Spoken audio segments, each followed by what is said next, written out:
ইঁদুরের সভা। এক সময় একটা গোলাবাড়িতে অনেকগুলো ইঁদুর সুখে বাস করত। একদিন একটা মোটা বিড়াল এল সেখানে। তারপর ইঁদুরের লোভে বিড়ালটা সেই গোলাবাড়িতেই থেকে গেল। তখন থেকে ইঁদুরদের বিপদের আর সীমা থাকল না। একদিন ইঁদুরেরা গোপনে একটা সভা করল। এই সভার আলোচনার বিষয় ছিল বিড়ালের অত্যাচার থেকে বাঁচার উপায় ঠিক করা। এই সভায় অনেকে অনেক উপায়ের কথা বলল, কিন্তু কোনো উপায়ই সকলের মনের মতো হলো না।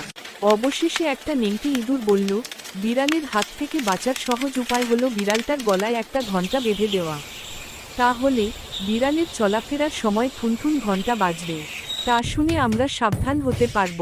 এই সহজ উপায়ের কথা শুনে সকলে উৎসাহে হাততালি দিয়ে উঠল। হাততালি থামল। একটা বুড়ো ইঁদুর বলল, বিড়ালটার গলায় ঘণ্টা বাঁধতে কে যাবেন, উঠে দাঁড়ান। কেউ উঠে দাঁড়ালো না। তখন সবাই বুঝতে পারল বলা যত সহজ কাজ করা তত সহজ নয়।